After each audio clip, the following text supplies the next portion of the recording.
Welcome to the Maria Liberati Show, where food meets art, travel, and life. This is Maria Liberati. So what does food mean to you? Well, stay tuned to this week's episode.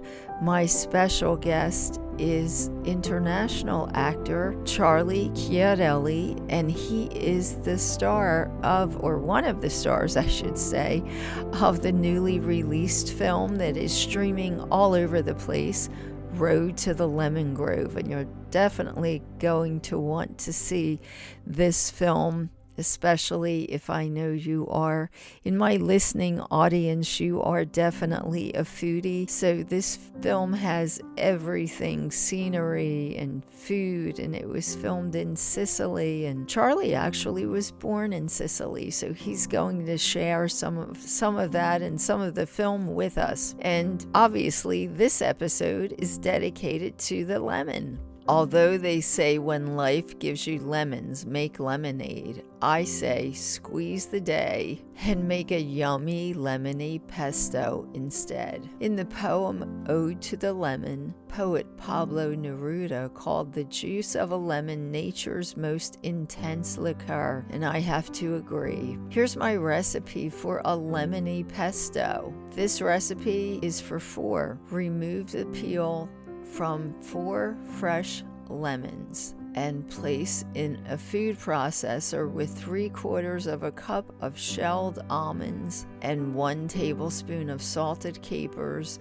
3 tablespoons of extra virgin olive oil. Blend this together in the food processor. Use this pesto to dress a salad or as a sauce for couscous or a refreshing sauce for a cold summer pasta. And wow, this is the last show of the month of July, and that means we're getting closer to the giveaways for this month. And the giveaways for this month, remember, you have to sign up for my newsletter at marialiberati.com and like and share one of the episodes from the month of July. The giveaways this month are from edwardandsons.com. Go online, check out their great food products, and Bakerly, in honor of this month being the month that Bastille Day occurs on. Bakerly is giving away some great things also. So don't forget, sign up for the newsletter and like and share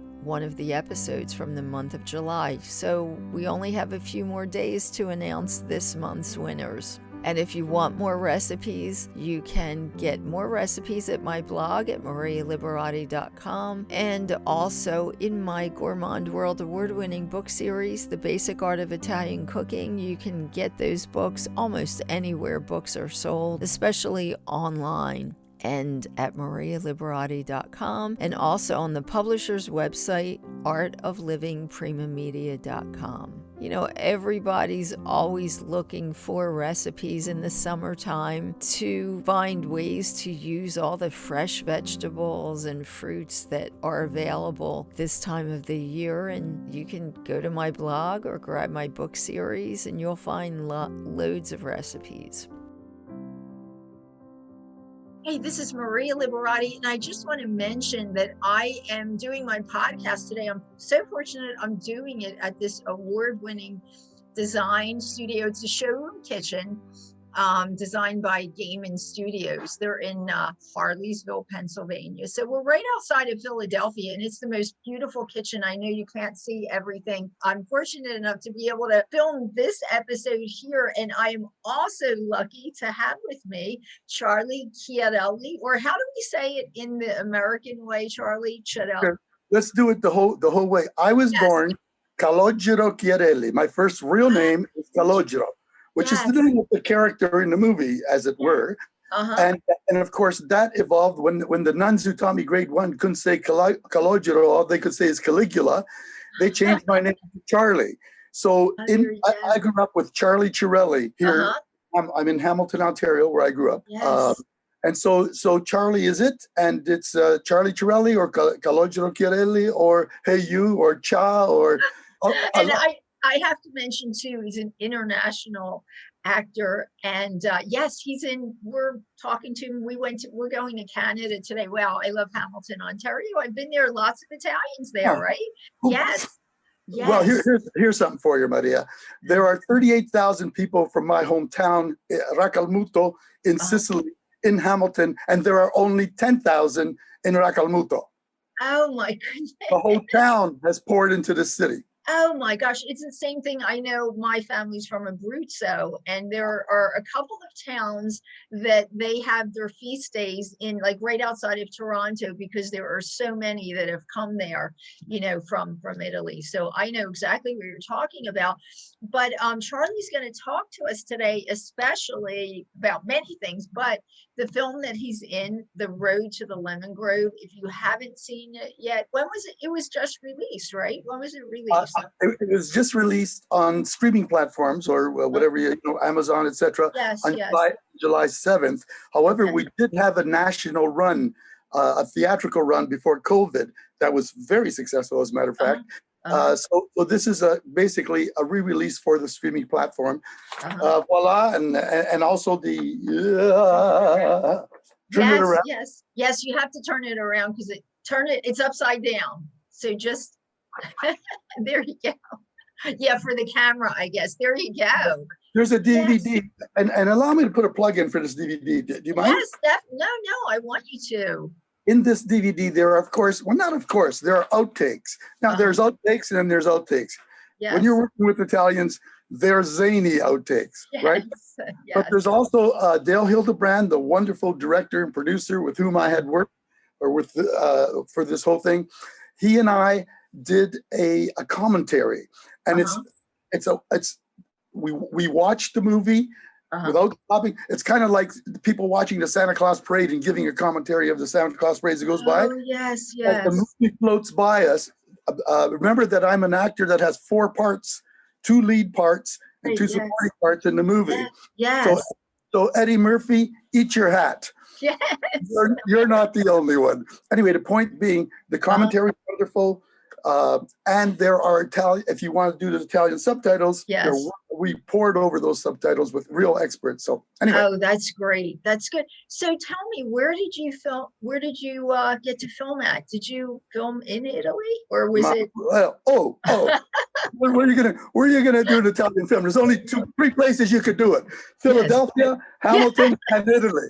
Exactly. Well, we did it in Sicily, actually. Oh my goodness. Yes. Siracusa, to be the Siracusa area. Siracusa, yes. Oh my gosh. There's the island of Ortigia, and of course the Greek amphitheater, the Orecchio di Dionisi, the ear of Dionysus. Yes, I knew Siracusa well because I went there 40 years ago as a hippie, returning to my island after having been born there and been about 8 months old when we came to America. And remember that it's always America. It doesn't matter. Probably in South America, they say America as well. Right. My mother wouldn't say, Mannaggia Canada. She'd never say that. She'd say, Mannaggia America. Yeah, that's what my grandfather used to say, and he was from Abruzzo. So I guess they all say that, right? Yes. Yeah. I've been to Abruzzo. I've heard them say that in Abruzzo. Yes. Anyway, Definitely. so we filmed in the Siracusa area because I knew of its beauty. The other thought was Racalmuto, the town I just told you about that has so many people in Hamilton. However, number one, I have lots of relatives in Racalmuto, and they're alive and well and lovely. But if I say the wrong thing in Racalmuto, about Racalmuto, we thought that we'd go neutral. We made up a town called Terramare. That's good, yes. And as you know, Terramare means land and sea. Not everybody knows that, but and so we actually had a sign for the street that really fooled some of the locals because we put up a real sign. You know how movie. So they're driving, going into Siracusa and going, "Where the hell am I? Terramare, what is this?" So because if you make up a town. Yes. You can go to any town you want around the area. So there must have been about 20 towns that we went into, not to mention Toronto, Hollywood North, a little bit of Hamilton. But the Siracusa area is a good frame of reference about where we were. And most of it was on location. Oh, wow, that's great. Oh, you poor thing. So you had to be in Italy to film this film. Oh my goodness, what a heartache. But Dolor. Oh.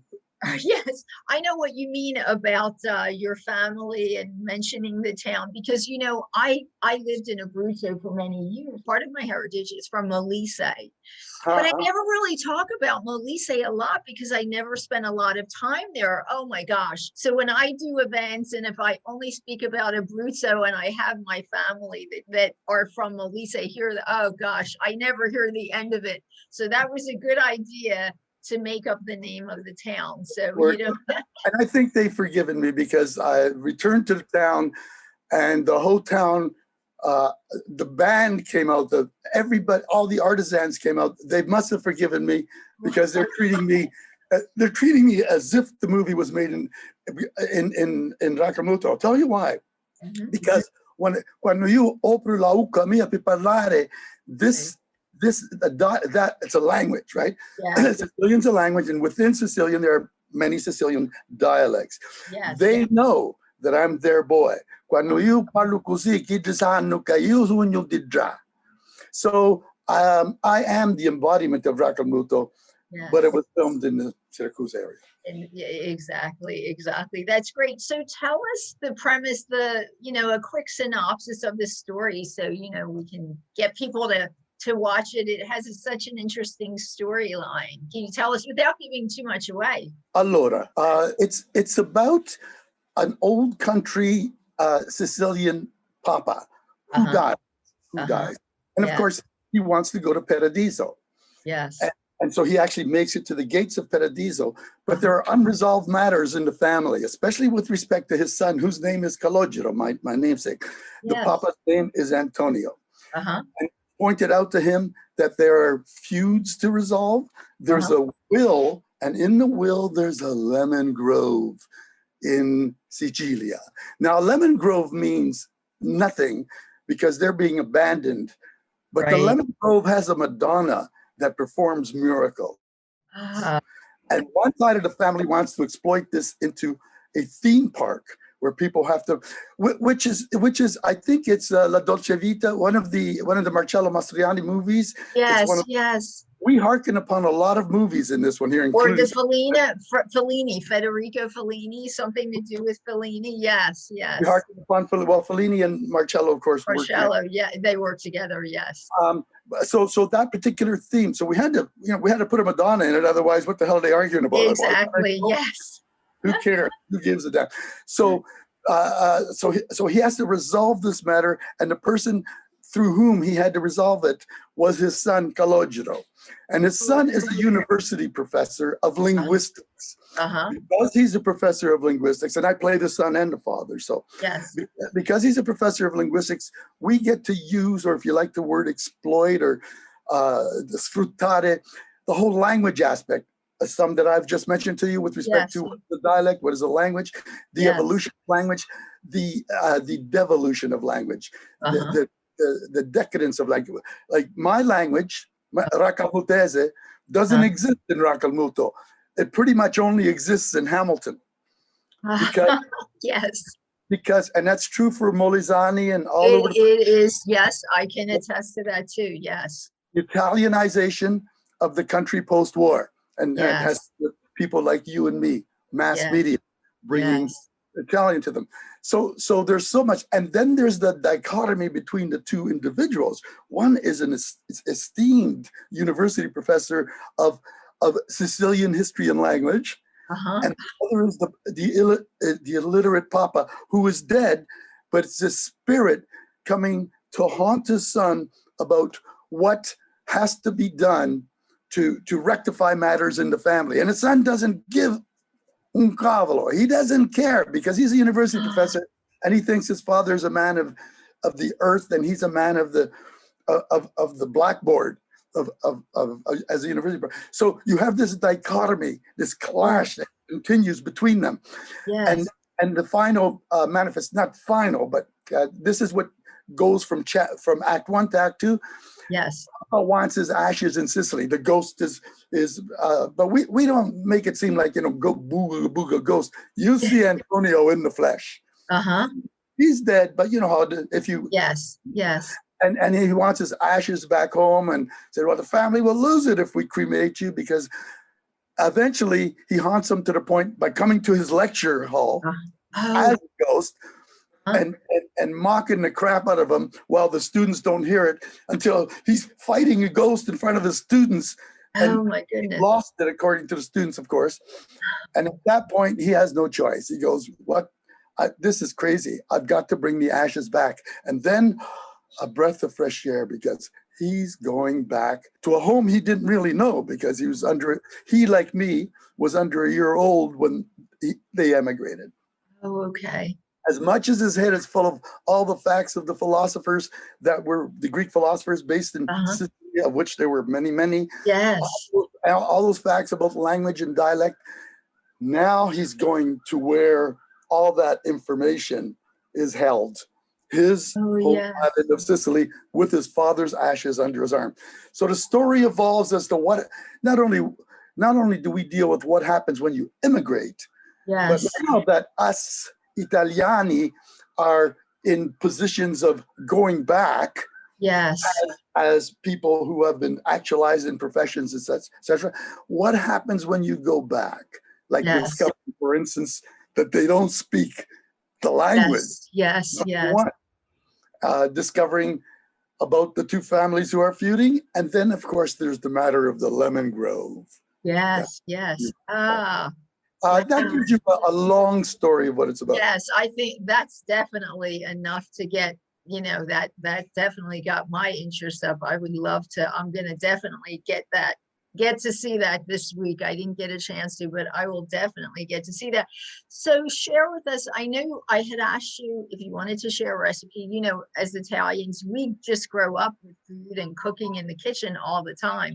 I know you were remarking that we don't do formal recipes. Our mothers didn't, our grandmothers didn't. It's just a little bit of this, a little bit of that. And, they knew how to do it. So can you share, I know you were going to share with us some things about your mother and the garden and things. You were going to give us some things on that. Why don't I just start with something, it's rather elementary for those of us that grew up with fig trees.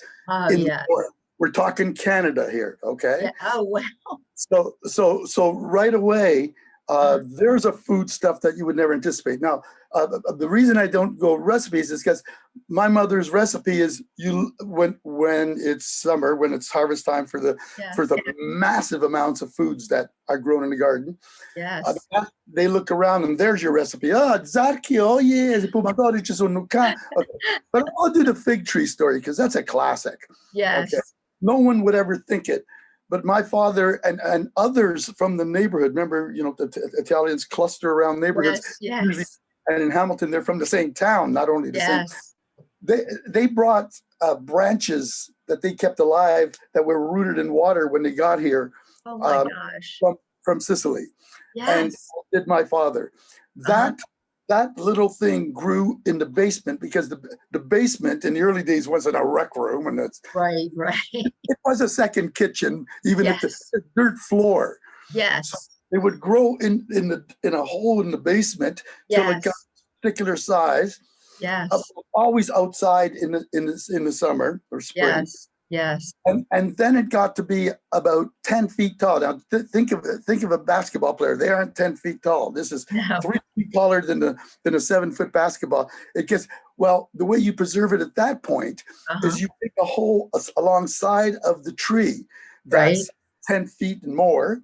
Yes. And then you loosen the roots, not cut the roots. Some might have, and then you bend the tree into the hole like a grave.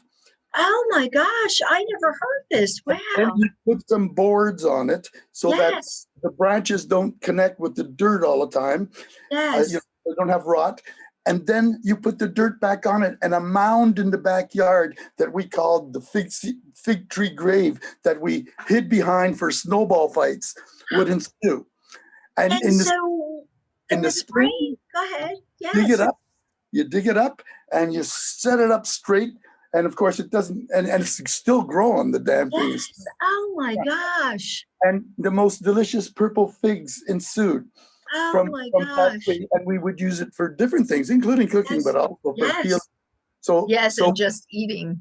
we were eating fresh figs. That's one small thing. That's an example of Uh-huh. our attempts to grow watermelon. So when my mother cooked, she Uh-huh. went to the garden and got stuff. Now, when it was winter, she went to the market, and of course, Yes. she couldn't speak English, so she oh, give you this, this, and this. When she cooked it, so a little bit of this. She used the word apitanza in the summer. This was, you were asking about a recipe. Well, the recipe was go to the garden, get some of the most fabulous vegetables. And remember that Sicilians, unlike some parts of Italy, do not cook picante. Okay. Yes. Uh-huh. Everything has a lovely spice to it, but not Yes. like, excuse me, I love the Not- calabrese. Most of my friends are calabrese, but not like the calabreses No, that burn your tongue off.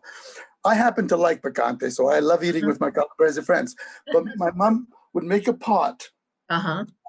and put all kinds of vegetables in the pot, and the smell that ensued from a big cauldron Oh, of a pot, yes. because she had 6 kids, don't you know? Oh my gosh. So she had to feed them, and we were poor, as everybody can attest when they're immigrants.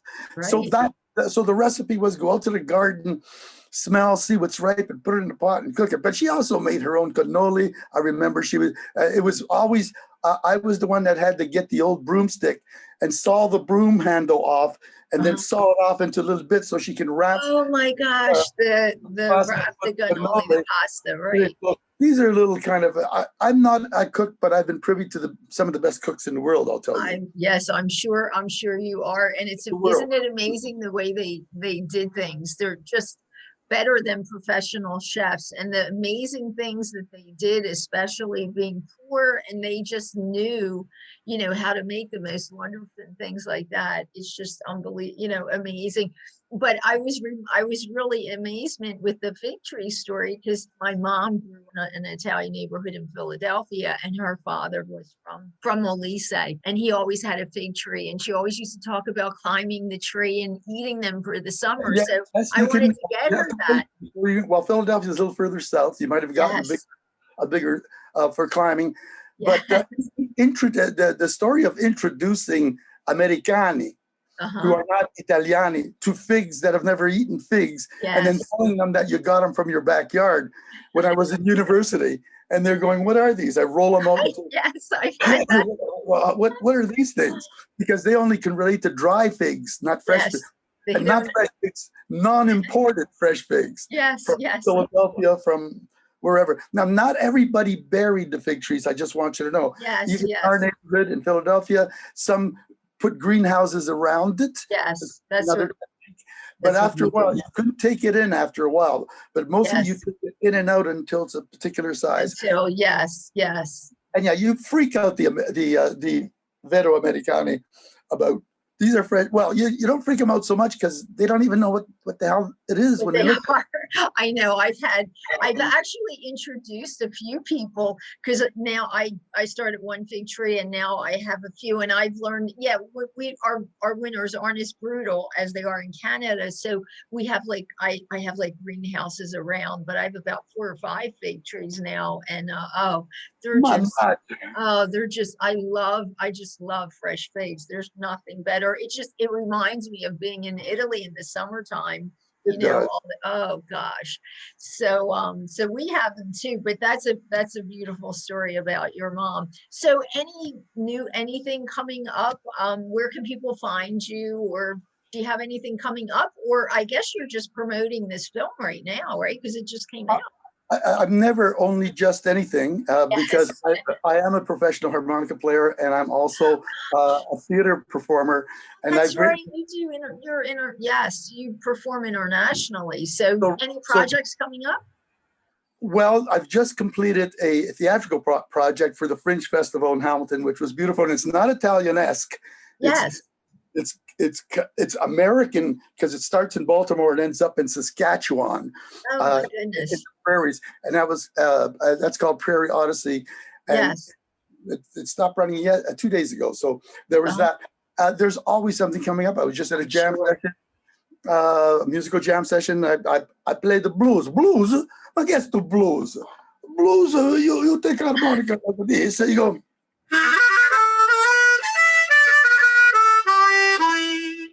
But I want to get back to food. Yes. The the movie is also all about food. All of it. Ah, Matter of fact, Dale Hildebrand started his idea of the script with yes. thinking about how lovely it would be to have a long table and a beautiful piazza. And of course, then you got to think of themes, wire, et cetera. Yes, yes. And to the point when we had our release, our national theatrical release, restaurants were copying the recipes of the foods that were in the movie. So Oh, the wow. movie has become iconic. Yes, yes. When you watch it, your eyes will tell you about the foods, Izzarchi and Yes. Rapini and Cannoli, and you'll see the Italian food. And also food was the way that the two families were brought to the table for food. They're feuding families. Yes. So the ghost says to his son, gotta get the families together. And so the son says, well, remember that his love interest is his beautiful model actress named Maria, and she is the prima ballerina of Italy. Oh, my goodness. She is? Wow. We had to put her in a holding tank. She was, wherever we went, she was followed for autographs. Oh, my goodness. And that was Rosella Brescia. And and remember that we have Americano, we have Burt Young from Rocky 2 and 3. Oh, my goodness. I didn't realize that. Oh, wow. Brilliant. He plays an uncle, whereas I play a papa, he plays an uncle. But my papa, 6 hours of makeup before for the other role. Okay. Oh, well. Nick Mancuso has made 300 Hollywood. Yes, Nick Mancuso, I do know of. Yes. Oh, wow. He lived next door to Michael Douglas. He's our other Hollywood person. So we have, and then a young 10-year-old at the time who was now like 16. Yes. I had to teach him Sicilian because he plays the son. He had to learn Sicilian. And we have some really touching parts that denote poverty, but we also have touching parts that denote the success by virtue of Calogero being a university professor alone. Oh, yes. Of the success. So we're chock full of great actors. Yes. And I don't mind saying it was my first film. Oh, wow. Wow. But you have a lot of experience in theater as an actor. So that's definitely, you bring that to film. So Charly, before we run out of time, I usually ask some of my guests, what this question, maybe you can tell me, and I usually like to share this with my audience. What does food mean to you? If we asked you that, what does food mean to you? It is the center of being. This is not an exaggeration. I'm not speaking as a stereotype Italian. Yes. I'm speaking, food is life. I mean, there are other beautiful things, to dance is to live, but to eat is to live. You're not, and what people who aren't Italian have to know is we're not immersing ourselves into our culture, that our culture brings forth food like a volcano that erupts. It really, now we're not always conscious of it. Those of us that aren't like our parents and grandparents, but we're always aware. So I'll make a distinction between awareness and consciousness. I grew up in a family that was conscious of it. As somebody that became an Americano, I'm always aware of it. And it only takes, you just say the word Sidney Tucci, and I go, food. Say Anthony Bourdain, and I go, food. Yes. Maria, food. Food is kind of like the fulcrum, the center of being, the way to be. If you understand food, then you understand life, because it's all about ingredients. It's all about the right ingredients, and food is how you sustain life. I mean, forget the embellishments of food. When you're poor, bread and a wonderful cheese and some salami, the way my father ate, and a thing of sardines. You want to know about food? You don't have to even turn the damn stove on. Exactly. A nice great tin of sardines, and you just sit there and you contemplate and you eat. Exactly. It means everything to me. Thank you for that. So Charly, where can we find you if anybody else wants to find out about you? Do you have a website or? You actually. The spelling of my name is always tricky. Yes. But Charly, keep in mind that I'm the only Charly Chiarelli in the world, because there are a lot of Calogero Chiarellis. In my town, there's like tons of them, but there's only So Charlie is spelled Charly. No That's IE, right. no EY. Right. I reserve. And Chiarelli, well, you have to put it on the screen or something, but Yes. you can find that. But the thing to find, because Yes. the movie is hot to trot, Yes. is Road to the Lemon Grove. Yes. If you Google Road to the Lemon Grove, chase it around until you get to Amazon, where you can order the movie. There are a lot of sites where you can order the movie streaming, or you can order the DVD, which is recommendable too, because it is a glorious piece for your library. It's going to be up there with Cinema Paradiso. It's a Beautiful Life. You'll see when you watch it. Yes. I guarantee you that, and I'm not speaking through my head and my perspective, but those that have seen it have come back to me, and I'm almost embarrassed about how much they love it. Well, I've heard some amazing things about the film, and we're going to put it up on my website and social media. We're sharing this interview on a lot of places too, so we'll definitely share a lot about the film and links to the film also. Well, thank you, Charly, so much, and much success to you. And I'm sure I'm going to have you on again, because you're always doing amazing things. So I'm sure we're going to talk to you again, and much success with this film also. Maria, much success to you, first of all, from evolving from being a model to this. Well, it's all about beauty, and food is beautiful, and you are beautiful. I'll be very glad to come back to your show. Oh, definitely. Thanks so much, Charly. Have a great buon Ferragosto. Veramente. Buon Ferragosto anche a lei. Sì, grazie. Ciao, August 15th, Ferragosto. And love to all the listeners. Road to the Lemon Grove. Yes, the Road to the Lemon Grove. Thanks again, Charly. Ciao.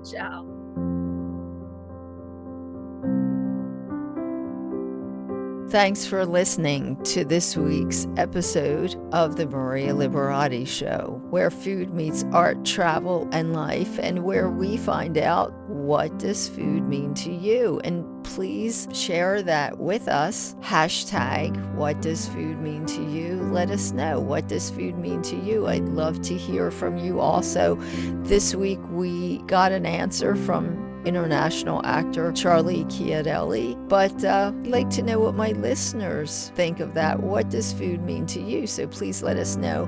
Hashtag it, The Maria Liberati Show. And I'd also like to thank my producer, Britton Roselle, my production intern, Allie Troy, and my special guest, Charly Chiarelli. And you can find me on Instagram at Maria Liberati, on Facebook at Chef Maria Liberati, on Twitter at Maria Liberati, on LinkedIn at M Liberati, on Pinterest at Maria Liberati. And you can also find me at my blog at marialiberati.com.